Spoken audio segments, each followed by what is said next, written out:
torej sredina. Mesto, kjer se je začela dobesedno seveda, po največji sorodnik, tista regija Južno v 6. stoletju našega štetja, vendar je.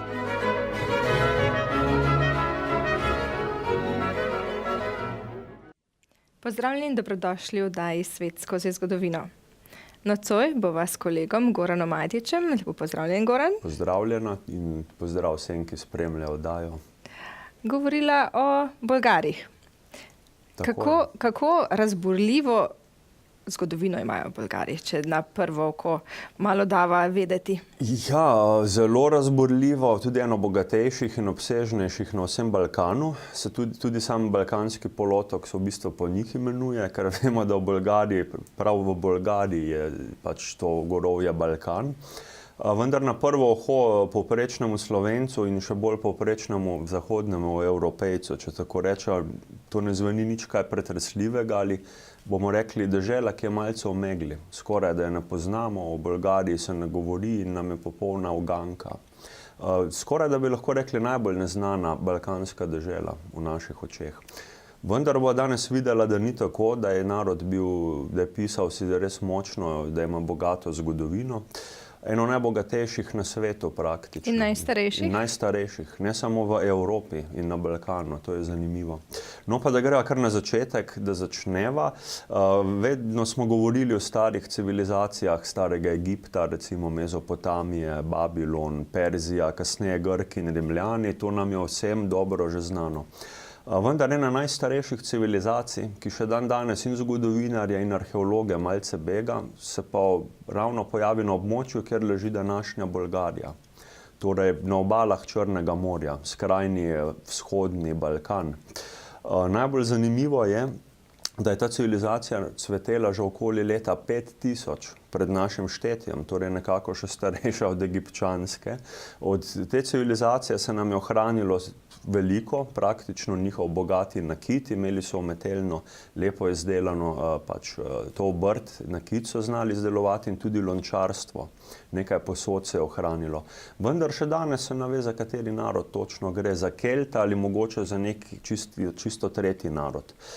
No, malce kasneje, leta že 3000 pred našim štetjem, se pa tu že pojavi tako imenovano pleme Tračanov ali Trakijcev, kot so jim rekli stari Grki, in lahko da gre za oddaljene sorodnike starih Grkov, torej za Dorce, ta severna grška plemena tistega časa. Torej tudi tiste, ki so bili sorodni starim Epircem, Makedoncem in Tesalcem, tudi Trakija je severno od takratne Grčije. Zelo neustrašen in bojevit narod. Imeli so seveda linijo svojih kraljev, ogromno kulturo, o čemer bi lahko naredili oddajo posebej, zato danes samo omenimo.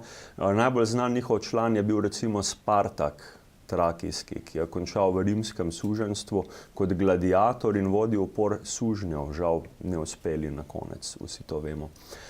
In še kasneje, seveda, že Trakijo Rim osvoji, ko osvaja Balkan, recimo osvoji tudi Dakijo, današnja Romunija, in seveda tudi Trakija pride pod rimsko zasedbo. In nekako do 5. stoletja našega štetja, ko pa Rim pade, vemo, kaj se zgodi leta 476, takrat pa se na območju Trakije že ogromno narodov nahaja. Je čista, bomo rekli, neke vrste anarhija, vendar narodi kakor toliko še živijo v sožitju. Torej prišleki so Rimljani, ki govorijo latinščino, stari Trakijci, ki govorijo severni grški dialekt. In takrat pridejo tudi že Slovani na to območje v 5. stoletju. Oni prispejo pa iz južnih območij današnje Srednje Evrope. Bodoči predniki recimo Srbom, tudi Bolgarom, že o katerih bo govora. In tako izgleda slika Bolgarije, 5. stoletje našega štetja. Bolgarije, ki je še ni s tem imenom. Tako, torej omenil si že prihod Slovanov v 6. stoletju. Kaj pa potem v naslednjem stoletju, 629. leta, je posebno leto? Tako, 7. stoletje pa sedaj tisto, kjer se bo začela podvijati tako imenovana, lahko rečemo, uradna bolgarska zgodovina. Leta 630 oziroma 629. Sočasno, ko Trakijci in Slovani bivajo skupaj v sožitju na območju balkanskega gorovja, Pride pa iz Azije, vemo, da so bili prej že vpadi Hunov, Atila Veliki, tudi Madžari bodo 200 let zatem napadli Srednjo Evropo in ustanovili Madžarsko. Sedaj pa tukaj še eno pleme, ki se mu enostavno reče Bolgari takrat. Kot Madžari, tudi Bolgari naj bi izvirali iz azijskih step, celo iz Mongolija. Daljna Mongolija pravijo, da naj bi bila domovina njihovih prednikov. Ker ti Bolgari imajo za voditelja nekoga, ki se mu reče Kan, kakor bodo kasneje tudi Mongoli svojemu voditelju rekli Kan, kot njihov knez ali vojvoda. In Kani, eden prvih Kanov znanih in velikih takrat je Kubrat, Kan Kubrat iz klana Dulo. Ta klan Dulo bo zelo pomemben, ga bomo danes večkrat omenjali. In že takrat v 7. stoletju Kubrat ustanovi tako imenovano Veliko Bolgarijo, stara Velika Bolgarija, kot jo imenujemo danes, nahajala pa se je na območju, zanimivo, praktično celotne današnje Ukrajine sprva, torej severno od Črnega morja.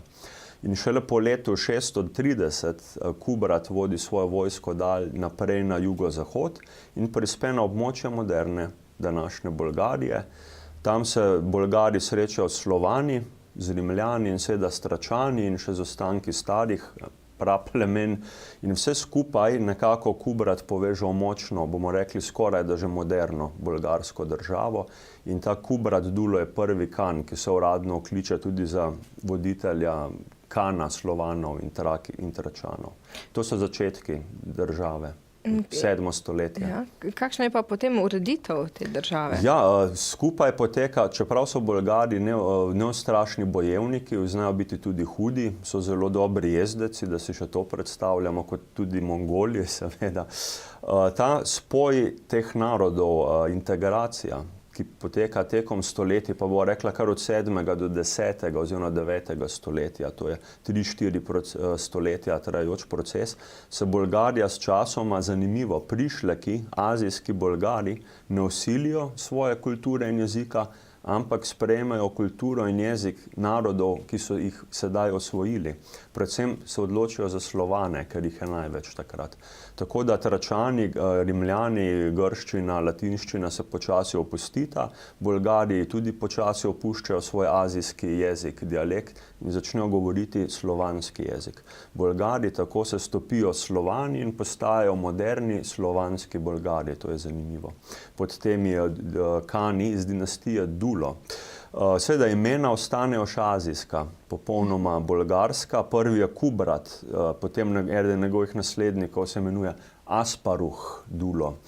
Še kasneje Omurtak Dulo, to so zelo takšna groba azijska imena, originalna bolgarska, sploh ta Omurtak je zelo krut, ker preganja kristjane. Če Bolgari sprejmejo slovansko kulturo, nikakor pa ne sprejmejo krščanstva. Torej vzeli so samo nekaj. Tako, zanimivo je, da še vedno svoja poganska azijska božanstva častijo, podobno kot Mongolija, tengrijsko božanstvo ali tengrici, kot se reče včasih temu. To je eden od mnogih izrazov za njihovo religijo. Častijo nebo, nevihto, sonce, luno, nočejo pa slišati nič o Jezusu Kristusu, o krščanstvu. In sploh Omurtak je krut, ki preganja kristjane, tako domače kot tuje, in tega ne dovoli v Bolgariji. Sama ureditev države, kot sva omenila v teh stoletjih, če sva še vedno od 7. do 10. stoletja, je zanimiva. Klan Dulo neizpodbitno vlada. V tej liniji je zelo veliko Kanov, seveda so tudi drugi klani. Bolgari uporabljajo izraz klan in ne dinastija, pač za neko močno družino. To je divje, sedaj gorato, hribovito območje, vemo, kako je balkansko gorovje v Bolgariji. Določeni klani vladajo iz nižin, določeni iz hribovitih predelov. Od časa do časa tudi klan Ugajn ali klan Ukil odvzame ta oblast klanu Dulo in dajo nekaj Kanov, vendar se ne obdržijo dolgo. Vrnejo se Duli in vladajo vse do 10. stoletja. Pomembno je še nekaj, sedaj se bo ogledala še ureditev njihove vojske. Zelo močna vojska. Zelo močna vojska. Bolgarska srednjeveška država v 9. 10. stoletju ustanovi tako močno vojsko, seveda to ne gre čez noč, to poteka tekom stoletij. Zakaj se to zgodi? Ker si dobijo dva velika nasprotnika neposredno pred svojimi durmi. Na zahodu ravno tako velika slovanska država, močna Srbija, nastaja takrat. Tudi tam se krepi močen fevdalni in, bomo rekli, militaristični vojaški sistem. Vse balkanske kulture srednjega veka so izrazito vojaške, militarističnega značaja. Tako da je večkrat v vojni s Srbijo na zahodu. Še hujša težava je pa na jugovzhodu, kjer še vedno obstaja bizantinsko, torej vzhodno rimsko cesarstvo. Tudi tam je močen center krščanstva in bizantinski cesarji želijo Bolgarijo osvojiti seveda z vojno, ker zlepa ne gre, da bi jo priključili svojemu cesarstvu in da bi dali krščanstvo kot predstavniki te religije takrat na svetu. Vendar se seveda vojvodi oziroma knezi, kani Bolgarije se ne strinjajo z voljo bizantinskih cesarjev in temu kljubujejo. Čeprav njihovi sovražniki pa se delno zgledujejo po bizantinski vojski, prevzamejo njihovo sestavo in organizacijo vojske. Oklepi so podobni kot v bizantinski vojski, to so nekake, predstavljati si moramo večje zlate barve, malce večje ploščice, ploščati oklepi, sestavljeni, ne tisti polni oklepi, ki jih poznamo iz poznega srednjega veka, tega zdaj še ni. In Bolgari in Bizantinci uporabljajo te verižne srajce z ogromnimi, skoraj da lahko rečemo luskami po domače, sulico, z meči se odlikujejo. In Bolgari očitno so tudi po naravi in po srcu pogumnejši od grških, bizantinskih vojakov in zato v večjih vojnah jih porazijo in Bizanc nekaj časa uspešno odvračajo. Tako da Bolgarija se krepi in tudi z mečem in ognjem širijo svoje ozemlje. Včasih na račun Srbije, včasih na račun bizantinskega cesarstva. Predvsem pa proti jugu prodirajo, kjer je nekdanja antična Makedonija, pokrajina. Še iz grških časov jo poselijo, še pred 10. stoletjem, in tisto, kar danes poznamo, zgodovina Bolgarije je obenem zgodovina makedonskega naroda, sodobnega makedonskega, da se razumemo. To, kar mi kot današnje Makedonce poznamo, so v bistvu različica jugozahodnih Bolgarov ali zahodnih Bolgarov. Jezik postane tudi bolgarščina takrat, jezik je lahko bi rekli, malce se naslanja na ruski jezik, malce pa na srbski, kot neka mešanica, tako to zveni. Zanimivo obdobje in začetki bolgarske države. Vladavina carja Samuila, oziroma najprej Simeona prvega, je pomembna? Tako, pomembno je, zdaj smo omenjala, da so se otepali krščanstva, ti kani bolgarski. Ne pa ne za dolgo potem, ne? Ne za dolgo. Sploh bo omenila najbolj krutega kana Bolgarije sprva. To je Krum iz klana Dulo, to je kan Krum. Umre leta 814, torej začetek 9. stoletja. Bil pa je tako krut, da je v vojnah preganjal seveda kristjane, to jim je čisto samoumevno. Bil pa je tudi seveda smrtni sovražnik bizantinskega cesarja, tedanjega Nikeforosa I. na bizantinskem prestolu. Nikeforos je poražen v vojni proti Bolgariji, krut padec njegove vojske, tudi svoje življenje cesar pade v vojni proti Bolgarom in Krum ga poniža tako, kot tudi celoviti bizantinski narod, da kasneje pri svojih obredih, pri večerjah, pri kosilu uporablja kar lobanjo ubitega cesarja Nikeforosa. Iz te lobanje mu strežejo vino njegovi služabniki na bolgarskem dvoru, tako krut je ta Krum. Ampak kasneje eden njegovih potomcev se izkaže za milejšega in bolj veličastnega. Pridemo do kana Simeona I., sin Borisa I. To so 9. oziroma 10. stoletje. V Bolgariji tudi prvič, da kani uporabljajo slovanska osebna imena. Krum je recimo še originalno bolgarsko, ki sva ga omenjala. Boris I. in sploh pa njegov sin Simeon ali Simon I., to je pa že seveda slovansko, tudi iz Biblije izvira recimo Simon, nič več bolgarsko. In ravno on je eden največji srednjeveški vladar Bolgarije, Simeon I. Vlada dolgo, od leta 893 pa v 10. stoletje umre šele 927. leta. Takrat Bolgarija za časa njegove vladavine največji zenit doseže, se razširi južno, seveda s celotno Makedonijo, ogrozi Bizanc. Tudi Srbija je takrat malce v strahu, ne upa izzivati tega carstva Simeona. No, še nekaj, rekla si car. Zanimivo. Tako, tega do sedaj, prej ni bilo. Tega nismo slišali. Prej so bili zgolj knezi oziroma kani, ti bolgarski vladari. Simeon prvi, pa je začetek 10. stoletja prvi, ki si zopet za vzor vzame vojaškega sovražnika, torej Bizantinsko cesarstvo, kjer je cesar, in tudi on želi biti cesar svoje lastne dežele, Bolgarije, kar tudi postane, ker pa je to slovanski narod, ne uporabljajo naziva cesar, ampak skujajo izraz car, krajše in še bolj enostavno. Torej Bolgarija prvo carstvo na evropskih tleh nasploh, od vseh slovanskih narodov. Oni dobijo torej prvega carja dobrih 300 let pred Srbijo, oziroma ko je Dušan Silni v 14. stoletju, in še celih 600-700 let preden sploh Rusi dobijo prvega carja, Ivana Groznega, recimo za primerjavo. Bolgarija je prva, v 10. stoletju, od takrat dalje se samo o carjih še govori. V naslednjem obdobju je pa kar razburkano z vojnami z Bizanci. Ja, res je. Sedaj je Bolgarija postala bolj civilizirana za časa Simeona I. On je tudi že njegov oče Boris I. je uzakonil krščanstvo, to je zelo pomemben podatek, kot uradno religijo, torej imajo isto religijo kot Bizantinci sedaj. Tudi samostani se rojevajo v Bolgariji, knjižnice se krepijo, sploh za časa Simeona I. No, Komitopuli, konec 10. stoletja, recimo se zelo povzdignejo, klan Komitopuli, to je pa stranska linija Dulov, ker Duli nehajo vladati, izumrejo v 10. stoletju, sedaj pride na oblast hiša Komitopuli in najbolj znan je pa Samuil ali Samuel Komitopuli.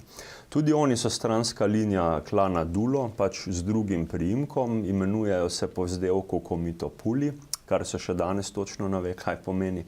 Vendar ta Samuil Komitopuli vlada kar precej neko obdobje od leta 997 do 1014, torej z 10. v 11. stoletje, in eden zadnjih teh velikih carjev te prve bolgarske države, sedaj si ugledujeva pač prvo. In on je tisti, ki gre pa zopet v usodno vojno proti staremu sovražniku, Bizantinskemu imperiju. Na njegovo nesrečo takrat vlada pa najbolj kruti cesar v samem Bizancu, Basileos II ali Vasilij II, po naše, ki se ga bo prijel vzdevek pobijalec Bolgarov, tega Vasilija. Je veliki vojskovodja, car Samuel, sedaj ima prestolnico nekaj časa v Skopju, torej v današnji Makedoniji, kasneje pa ob jezeru v Ohrid preseli. Bolgarska prestolnica prve države se nenehno seli. Nekaj časa je bila to Pliska v današnji Bolgariji, staro mesto Pliska. Za časa Samuela sta to že Skopje in pa Ohrid. To je zanimivo, ker se glavnina države na jug seli v Makedonijo. Vendar nima sreče, čeprav sposoben vojskovodja, večkrat porazi Bizantince, car Samuel. Na koncu ga seveda Vasilij II premaga. Zajame 14.000 bolgarsko-makedonskih vojakov, carja Samuela. In ker je padal eden njegovih večjih bizantinskih vojskovodij, ki je bil oseben prijatelj cesarja Vasilija, je cesar v Bizancu zelo besen, jezen in dal slepiti praktično celo bolgarsko vojsko, 14.000 ljudi. Vsakemu 100. vojaku pusti eno oko, z namenom, da bo vojsko teh pohabljenih slepih vojakov pripeljal nazaj v Bolgarijo, ker jo blagovoli vrniti svojemu sovražniku, carju Samuelu, da mu pokaže, da z njim ni šale, kaj se zgodi vojakom, ki kljubujejo moči Bizanca. Ta vojska pride resnično oslepljena nazaj vse do Ohrida, kot pravi legenda, in Makedonci in Bolgari imajo to isto legendo. In ko car Samuel vidi, da je njegova vojska pohabljena brez oči, je tako šokiran, tako žalosten, in da doživi infarkt. Za posledicami kapi umre. Eni viri pravijo 2 dni po kapi, eni pa pravijo, da še 2 tedna, da se je mučil. Je bil na smrtni posteli. Takšen je krut konec leta 1014 tega carja In tudi nekaj let zatem, pa nekaj tudi let imperija, ne? Že 4 leta zatem, 1018, sin carja Samuela in njegov bratranec nista tako močna, da bi zaustavila bizantinsko grožnjo, in cesar Basileus II, bizantinski, slavi zmago. Končno si priklopi bolgarsko državo in jo nekako ukine takrat. To je konec tako imenovane prve bolgarske države, lahko govorimo, začetek 11. stoletja. In to traja do 12. stoletja. Ja, od leta, od leta 1018 pa potem do 1185, do konca 12. Bolgarija sploh ni kot države. Ponižena je v bizantinsko provinco, kot tudi drugi deli Makedonije, Grčije. Vemo, da Bizanc je še močan imperij v 10. 11. stoletju. To so kot teme, bizantinske teme ali tema se reče tej pokrajini, tako je pač uradna razdelitev bizantinskega cesarstva. Šele potem 1185. leta se najde pa upor enega zelo močnih bolgarskih klanov, dinastija Asen, priimek je Asen. Dva brata vodita upor proti Bizantincem in je seveda zelo uspešen. Izkaže se za uspešnega. Upor Asenov, Ivan Asen postane car, konec 12. stoletja, premaga bizantinsko vojsko in okliče drugo bolgarsko državo, torej drugo carstvo, ki bo obstajalo pa do konca 14. začetka 15. stoletja. Kakšna je razlika sedaj druge države s prvo prej, ko je vladal klan Dulo, kasneje Komitopuli? Sedaj vladajo Aseni nekaj časa, vendar se drugo cesarstvo oziroma carstvo ni tako močno kot prvo. Sprva ja, ko so Aseni. Kasneje, 13. 14. stoletje, pa huda kriza nastopi. Huda kriza. Vojne s Srbijo, Dušan Silni, leta 1330 Srbija strahovito porazi Bolgarijo. Tudi razni carji, dinastije se nenehno menjavajo na prestolu v Bolgariji, anarhija je od zunaj in od znotraj. Celo svinjarejec, nekdanji podložnik, organizira kmečki upor v Bolgariji proti carju, in Smilec, ki vlada eno leto, je car, ki je prišel iz kmečkih vrst. Edinstven primerek v Evropi tudi takrat, da še to omenimo. Mongolska invazija grozi. Zopet, v tem bi se dali napraviti oddajo zase, ampak najhujši udarec je pa potem 14. začetek 15. stoletja, ko vlada hiša Šišman. Šišmani so tisti zadnji klan neodvisne druge bolgarske države, ki nastanejo celo 3 linije do začetka 15. stoletja in tudi samo Bolgarijo drobijo v manjša posestva, ker vsak se ima za carja in vlada z drugega mesta.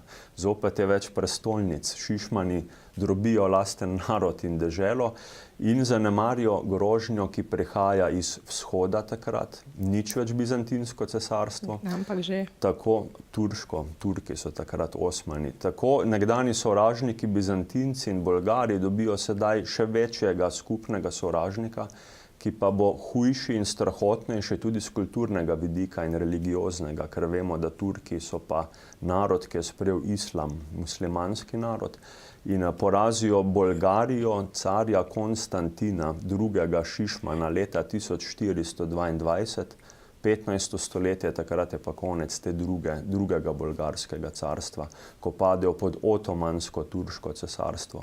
Kasneje, vemo, Turki so si podredili še potem nekaj desetletij, kasneje pade še Bizanc, 1453. konec je vzhodno-rimskega cesarstva in na to udarijo še po vsem Balkanu, okrutno tudi Srbija leta že prej, 1389, znamenita bitka na Kosovskem polju, je bolj dobro kaže Turčiji. Tudi Bosna nekako se jim pa skoraj, da delno je nekaj upora tam, večina pa ne. Narod edino v Bosni sprejmejo novo religijo in turško nadoblast, ker je tam odpadni klan Bogomilov, ki jih je papež izobčil, in pač narod Bosne nekako edini, ki na Balkanu sprejme turško religijo in oblast. Bolgarija, Srbija in Grčija, ki pa padejo pod Turke, za njih se začne pa obdobje teme od 15. stoletja dalje. No in kako je to sledilo, si bomo skupaj pogledali po oglasih.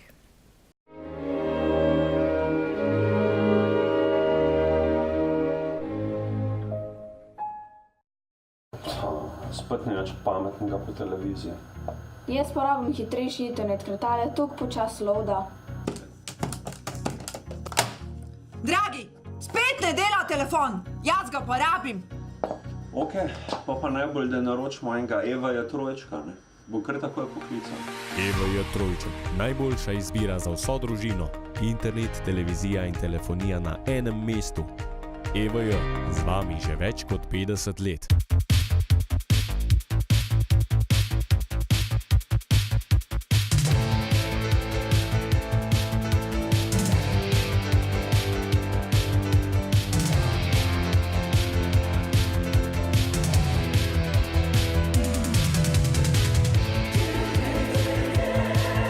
Kdor prej pride, prej pomaga.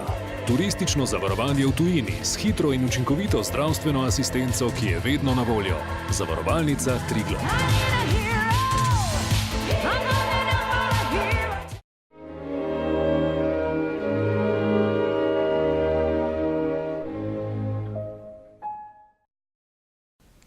Smo že nazaj. Sledi precej temačno obdobje v 15. stoletju za Bolgarijo. Res je. In za Bolgarijo in za večino Balkana, tudi Grčija, Srbija, kot smo omenjali, vsi so prišli sedaj v osmanski jarem, torej v roke turškega sultana. In to obdobje traja vsega skupaj skoraj 400 let, tudi za Bolgarijo. Vse do 19. stoletja jih bo sedaj bičal turški bič, lahko rečemo. Seveda v prvih stoletjih, 15. in 16. stoletje, čeprav ni dobro za njih, pa vendarle je nekako takrat še v redu to obdobje turške nadoblasti. Se še ne ker je še čuti neko tako? neko zakonje, sultanova beseda nekaj velja, province so še organizirane, sploh 16. stoletje, ko je veliki Sulejman znan kot veličastni. On je tisti, ki nekako prepoveduje, da bi se Turki preveč izživljali nad podjarmljenimi narodi.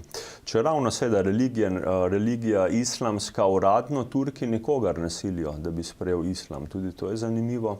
Vendar pa se po drugi strani pa seveda turški uradniki, namestniki, bomo rekli feodalci, tisti, ki imajo razna posestva, tudi nasilno želijo, da se narod pač prekrsti v islam.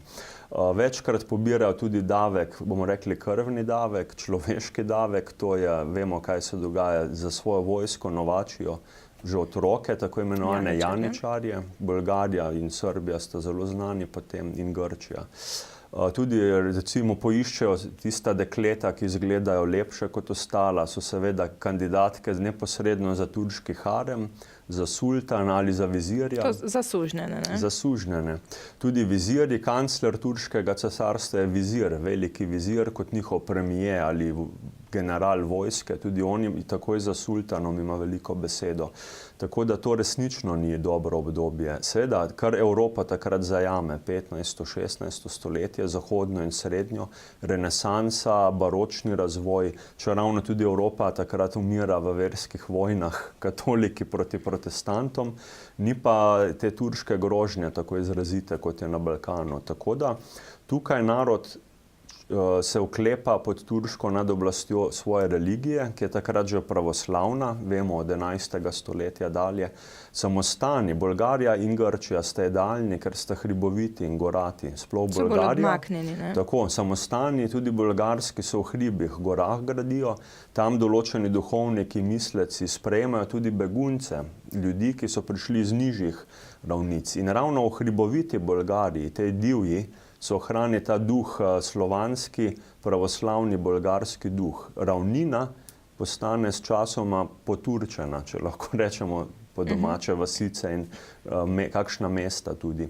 Tako da Turki so seveda okrutni, če ljudje ne prispevajo otrok ali za harem ali za janičarje, znajo zelo hudo kaznovati, cele vasi ali razženejo ali pobijajo, razni masakri se izvajajo v imenu sultana. Turki zelo radi, da še to omenimo, nekaterih poznajo kot tiste, ki radi sekajo glave, vendar je to samo delno res. Najraje so Turki natikali na kole. Človeka nataknejo na kol, včasih tudi da umira dan ali dva. To je ena najbolj mučnih smrti, kar jih človeštvo pozna, lahko rečemo tako. Tako da ta mržnja teh bolgarskega in tudi srbskega naroda do Turkov niti ni čudno, da to še danes tako zakoreninjeno, ker moramo poznati ta zgodovinski spomin je takšen. In sedaj v samostanih, takrat pa recimo se že najde leta 1762 v 18. stoletju, ko je turški pritisk najhujši in najbolj dekadenten, se najde nek menih pravoslavni v bolgarskih gorah, ki napiše že neko knjigo o bolgarskem preporodu, da bi bilo lepo, da bi se zopet Bolgarija dvignila. Velika ideja. In od tega dalje po letu 1800 marsikakšni bolgarski izobraženci že razmišljajo o tem, da bi prišlo do tako imenovane bolgarske renesanse ali revolucije. Tako se temu reče danes. In to obdobje mraka, zakaj pa je najhujše v 18. stoletju? Ker že od konca 17. tudi turška moč peša v samem Istanbulu, kar pomeni, da sultana sami turški veleposestniki, ki so na Balkanu, nič več ne upoštevajo in vladajo še bolj samosvojo. Anarhija potem, ne? Tako, anarhija, čisti samodržci, vsak veleposestnik je lahko sultan zase v Bolgariji. Tolpe razbojnikov, lastnih turških, seveda najemajo, da še bolj strahujejo narod. Še večji davek. Narod mora prispevati pridelke, infante za vojsko, bodisi za razbojnike v tem primeru. Ali pa ženske, kar za njihov lastni harem, nič več za Istanbul. Zato se ta teror potroji, celo po deseteri, lahko rečemo. In takrat, sredina 19. stoletja, takrat je pa bolgarskemu narodu dovolj in se odloči, da bo konec te teme. In kako uspešni so bili z uporom? Ja, najprej seveda si za vzor vzamejo že Srbijo in Grčijo, ki sta se že prej uprli Turkom. Recimo Petar Karadžordže, Črni Karadžordže, že leta 1804, še prej v Srbiji. Takrat, ko se Evropa še z Napoleonom ukvarja, recimo, to je to obdobje. Grški upor leta 1821, recimo, to podprejo celo Britanci in Rusi in pride do grške kraljevine, moderne, takrat Turke preženejo. Tudi Srbija si neodvisnost pribori, njihovi knezi, kasneje kralji. V Bolgariji pa to malce kasneje izpade in je tudi zelo krvavo. Tako imenovana aprilska vstaja leta 1876 je kruto zatrta, neuspešna. Turki pobijajo zopet na 10.000 Bolgarov, predvsem civilistov tudi. Je bila to po celotni Bolgariji takratni? Ne, ta gonja, v bistvu se ta vstaja samo na določenem območje nahaja, ni vstala še cela Bolgarija in to območje je toliko bolj strahotno kaznovano potem. Turki nimajo težkega dela. Je pa ta dogodek odmeval v zahodnji Evropi, takrat tudi v Avstro-Ogrski, v Nemčiji in v Veliki Britaniji. Tudi tam humanisti obsodijo to turško nasilje nad bolgarsko populacijo. Predvsem pa to trn v peti Rusiji. Rusija, ki ima tako je močna že v 19. stoletju, kjer so carji iz hiše Romanov, se na priprošnjo Bolgarov sedaj odločijo, da gredo še v eno vojno zoper Turčijo. Turčija je ravno tako tradicionalna. Torej zaveznik močen. Tako. Turčija je pa tradicionalna sovražnica Rusije že 200 let takrat. So imeli že več vojn in sedaj pride do rusko-turške vojne, v 2 letih je to, 1877 do 78 in Bolgarija je nekako dokončno rešena s pomočjo ruskih čet, te turške okupacije, ki je trajala skoraj praktično 400 let. Zato so Bolgari Rusom nad vse hvaležni takrat in njihove vojake po bolgarskih, vseh balkanskih v gorovju, balkanskih vasicah sprejmejo kot heroje in napol kot bogove. Pridejo tudi vojska, ki ima isto religijo kot oni, torej pravoslavna. To je zanimivo. In takrat leta 1878 tudi pride, najprej zaradi kongresa, ki je v Istanbulu, v ponižani Turčiji, kasneje pa še v Evropi, pruski kancler Otto von Bismarck skliče tako imenovan Berlinski kongres, ki je zelo pomemben za cel Balkan takrat. Pride do ustanovitve moderne, ali lahko govorimo o tretji bolgarski državi, ki pa obstaja še dan danes. In takrat Ta Bolgarija takrat je enkrat manjša od današnje, da še to omenimo. Bismarck tukaj vleče niti, nekaj tudi britanski premijer Benjamin Disraeli. Takrat vsi se zanimajo sedaj za dogajanje na Balkanu, ker se nekako in zahodnjaki in Rusi čutijo odgovorne, da so Bolgare in Grke rešili Turkov. To je ta politika spet, rusko-evropska. Pač večji odloča o sodi manjšega, tako je vedno. Sedaj se tabora spreta, Zahodna Evropa in Rusija, kdo bo imel največ oblasti v Bolgariji. In Zahodna Evropa se zelo boji, da ne bi postala ruska država, to, oziroma kot nek ruski satelit. In nekako se odločijo tudi Berlinski kongres, da bodo zakonili kar nemške vladarje v neki oddaljeni divji Bolgariji. Prvi, ki ga okličejo, Aleksander von Battenberg iz hesenske nemške dežele. Bolgari mu rečejo Aleksandar, ko pride zavladati k njim, ga celo zanimivo sprejmejo in pokaže Bolgarija, da se bo resnično vezala na zanimivo zahodni nemški model vodenja države. Ker pride nemški knez, vlada do 1886, nedolgo, niti 10 let, sam potem odstopi. Ampak je pa še en pomemben dogodek. Battenberg, Aleksandar, se izkaže za zanimivega voditelja, ker premaga takrat Srbijo. Pride do kratkotrajne imenovane srbsko-bolgarske vojne leta 1885. On se da upelje nemški model, opremi bolgarsko vojsko z najsodobnejšim pruskim, lahko rečemo pruskim orožjem, strelske puške najbolj moderne, tudi vojsko organizira in takrat je Srbija strahovito poražena strani bolgarske vojaške sile. Bolgarija komaj, da se je otresla Turkov in je mlada dežela, pa že pokaže, da bo balkanska velesila, kot je bila v srednjem veku za časa prve države, kot smo videli.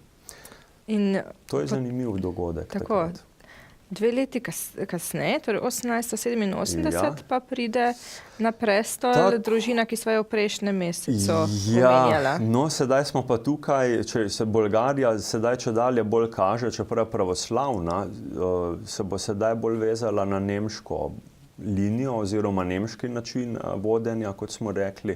Battenberg odstopi, ker je pritisk Rusov prevelik, vendar ne dajo sedaj ruskega kneza na prestol, ampak iz avstro-ogrske linije Vetincev, ki si jo prejšnji teden nisva ogledala, ker teh linij je ogromno. Avstro-ogrski Vetinci, ki pač vladajo na nekem slovaškem, madžarskem podeželju, območje Kohari, kot se reče, pride na prestol Ferdinand Saško-Coburg-Gotski ali Ferdinand Vetinski. Moški je učakal dobrih 90 let vsega skupaj. Vendar je to leta 1887 in mož vlada vse do konca prve vojne, do 1918. To je pa zelo pomemben čas za Bolgarijo, kot bo sedaj videla. Tukaj se mora malce ustaviti.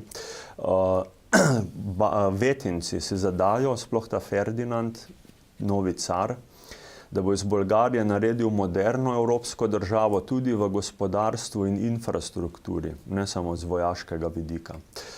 Zanimivo, po izvoru Bolgarije vemo, da so iz Azije, nekaj oddaljeni sorodniki Hunom, imena in priimki, jezik je podoben Rusiji in Srbiji, priimki, večina priimkov se konča na ov ali na ski, Trajkovski, Filov, Malenkov, to so recimo priimki. Vojska je popolnoma pruska, nemške uniforme so takrat v igri leta 1900, kot bi gledal prusko vojsko. Zanimivo, Ferdinand se pa odloči, da bo še moderno prestolnico uzakonil in to je mesto, izbere si Sofijo, blizu meje s Srbijo, zahodna Bolgarija. Po vzoru evropskih zahodnih mest, neoklasicistična arhitektura, ker vemo, da Bolgarija je bila stoletja pod Turčijo in takšne arhitekture ni poznala. Prebivalstvo poveča s tem, da iz kmečkih območij pač spodbuja ljudi, da se kmetje v mesto selijo, ker bodo delali v tovarnah in tako ustvarili delovno silo. Tudi ekonomisti se pojavijo, podjetja, pisarne, vse se ustoliči v Sofiji. To je neke vrste bolgarski Dunaj, bolgarski Pariz, lahko rečemo temu takrat, bolgarski London, kakorkoli. In delno kar precej uspešna politika tega Ferdinanda. In v obdobju 1900 do 1912 je bolgarski standard najvišji v zgodovini, kar ga je država poznala. tudi plače ljudi, ki delajo ali v pisarnah ali v proizvodnji. Tudi danes ni tako Se konča močna. zaradi vojne? Ja, Ferdinand, če se je zapisal v srce ljudi zelo dobro, tukaj leta 1912 Bolgarija še vedno ni v celoti. Glavnina bolgarskega prebivalstva na jugu je pa še vedno v turškem cesarstvu, to je zanimivo. To Rusi in zahodnjaki takrat niso dokončno rešili na berlinskem kongresu. Zato se sedaj Bolgarija odloči, takrat je tudi zelo perspektiven srbski premijer, recimo ta Nikola Pašić, ki bo tudi med prvo vojno igral veliko vlogo, se poveže z bolgarskim premijerjem in s carjem Ferdinandom v tako imenovano balkansko pravoslavno koalicijo, nova sveta vojna proti muslimanski Turčiji. Bolgarija, Srbija, Črna Gora in Grčija podpišejo pakt in udarijo po Turčiji leta 1912 do 13. To je prva balkanska vojna. Turčija je seveda strahovito poražena, na strani zaveznikov imajo pa prav Bolgari največje izgube, ker so logično prispevali največ vojakov. In kasneje, leta 13, se pa ti zavezniki sprejo sedaj za plen. Predvsem Makedonija, Bolgarija si lasti Makedonijo še od začetkov, ko je od tam iz Ohrida vladal še car Samuel, kot vemo. Srbija nekako se pa tudi zase lasti Makedonijo, vsak želi vladati manjšemu narodu, razumljivo. In sedaj se Bolgarija in Srbija strahovito spreta in pride do druge balkanske vojne, kjer pa se Bolgarija osami. Popolnoma osamljena. Sedaj gredo v vojno proti Bolgariji Srbija, Črna Gora, Grčija, celo nekdanja sovražnica Turčija sedaj podpre Srbijo in Grčijo, neverjetno. Iz severa dobijo pa še novega sovražnika, Romunijo. Cel Balkan se bojuje proti Bolgariji leta 1913. Ferdinand te vojne ne more dobiti, narod je poražen, razočaran, Bolgariji odvzamejo določena ozemlja, sploh Srbi, tudi nekaj Romuni. In takrat, leta 14, pa vemo, kaj se dogaja. Se kuha pa že prva svetovna vojna in Bolgariji ne kaže drugega, ker je bila tako ponižana strani nekdanje zaveznice Srbije, da gre v prvi vojni na stran Nemčije in Avstro-Ogrske. Dejansko je prisiljena v to. Zavezništva se zopet premešajo, ker dobijo sedaj v prvi vojni zaveznika, ki pa je bil najdlje njihov sovražnik, to je Turčija. Turčija, Bolgarija, Nemčija in Avstro-Ogrska gredo v vojno proti celemu svetu. O tem smo že govorili v prvi vojni, tako da to poznamo. Bolgarski sistem je spet popolnoma nemški, tudi čelade so popolnoma nemške uniforme, vodstvo se obnaša po nemško. Tako da sploh ni videti takrat, kot da bi bili slovanski narod, to je zanimivo. Zopet, leta 18 je torej spet poražena Bolgarija in je konec te velike zvezde. Ferdinand takrat odstopi. Torej, sedaj vidimo, da če je spremenil Bolgarijo v moderno deželo, Sofijo, po letu 1900, mož je v drugem desetletju 20. stoletja bojeval 3 vojne. 2 balkanski in prvo svetovno. In sedaj mora odstopiti, ker se Bolgariji že konec prve vojne ne želijo več boriti proti Grkom in Srbom, ker so isto pravoslavni in so še zavezniki s Turki, kar je boleče Bolgariji. Tako da grozi celo upor, da bo republika takrat postala, vendar ne. Pride na prizorišče nov bolgarski car, sin odstavljenega Ferdinanda, to je car Boris III.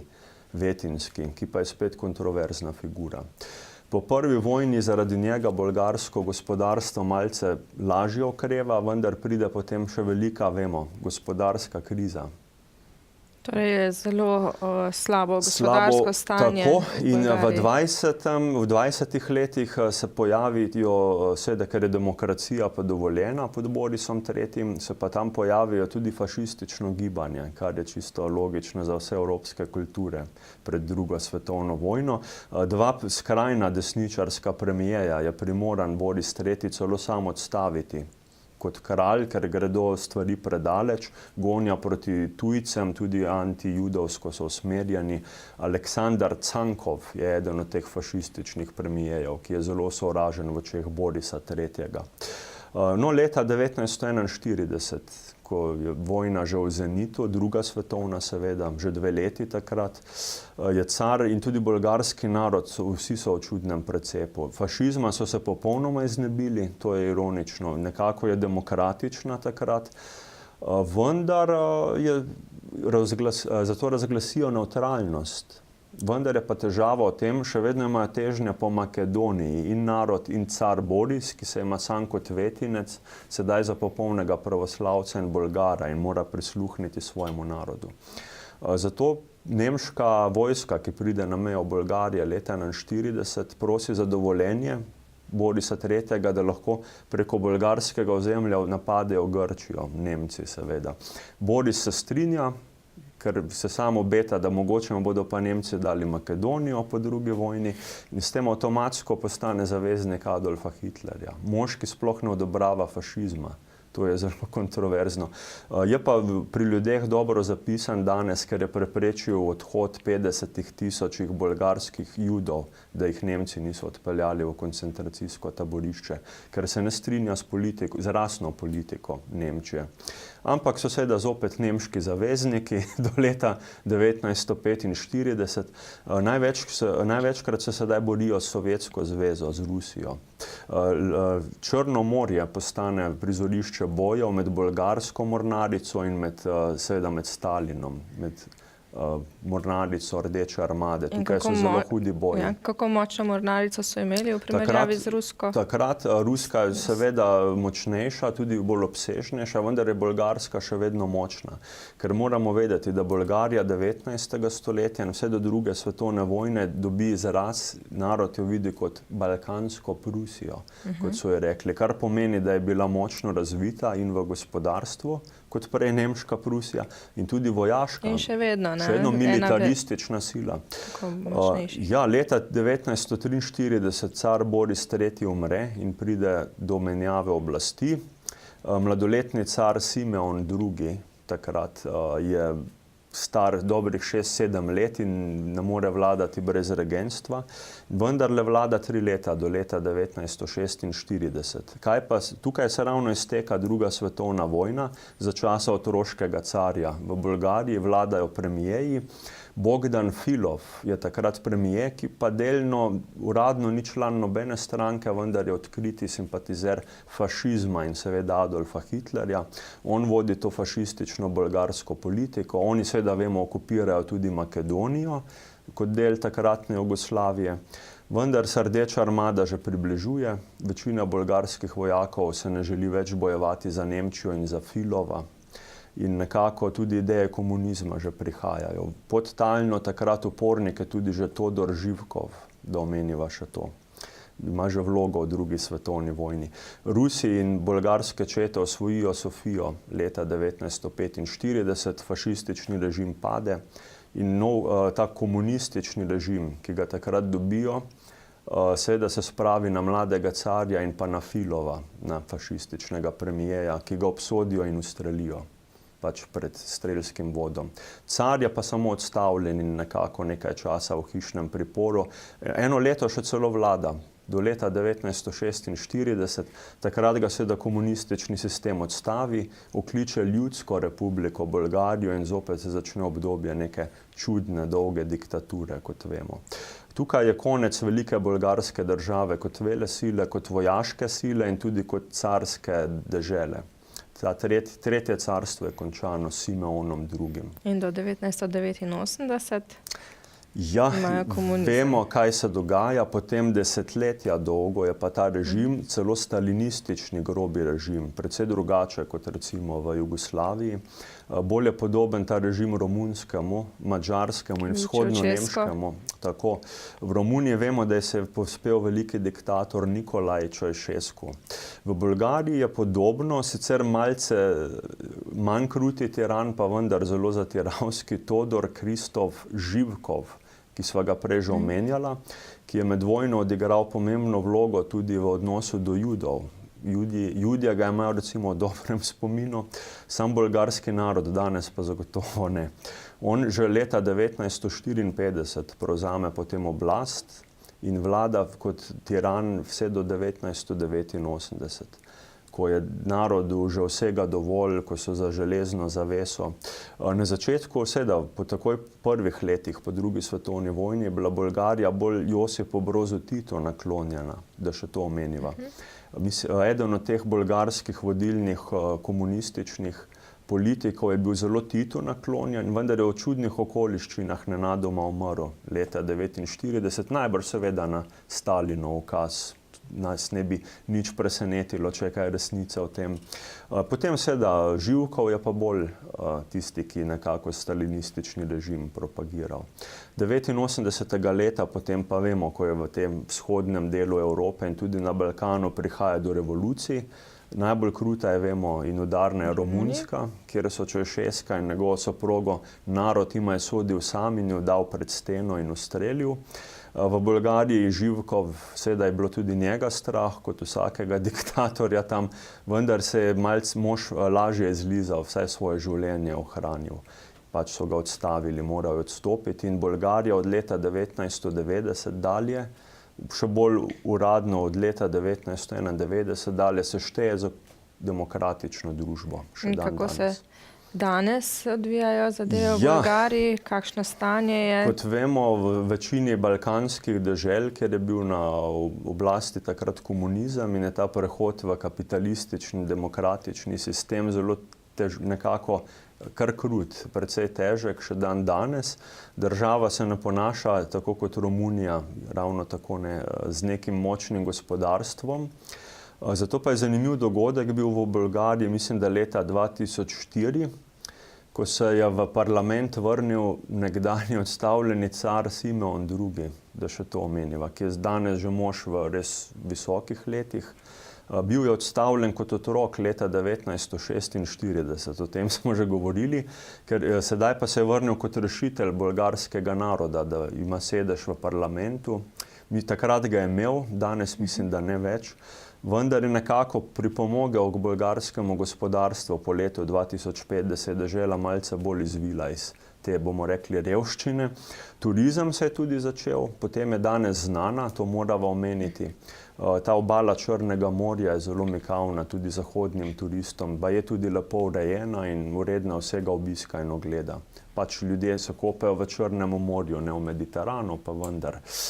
Mesta so zanimiva, Nesebar je zanimivo starinsko mesto v Bolgariji za ogled turistom recimo in podobno.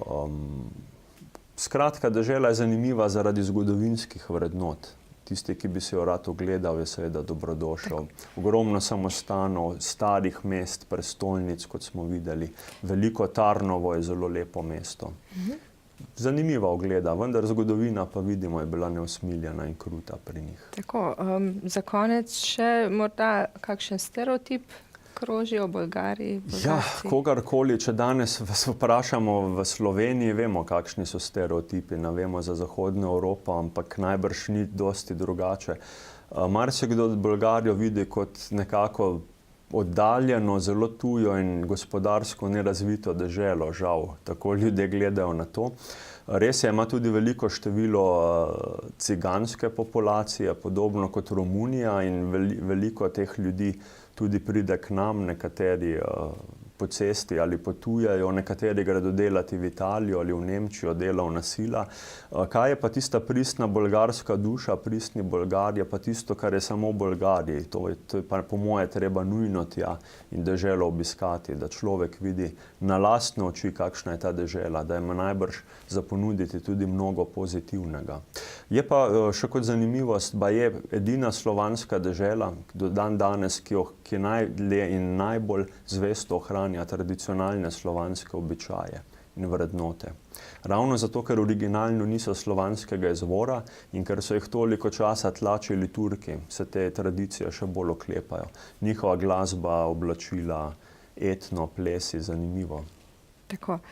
Hvala lepa, Goran, za zanimive informacije o Bolgariji. Upava, da ste si napasli svojo radovednost in seveda vabljeni tudi v naslednjo oddajo. Hvala za danes. Lepo pozdravljeni.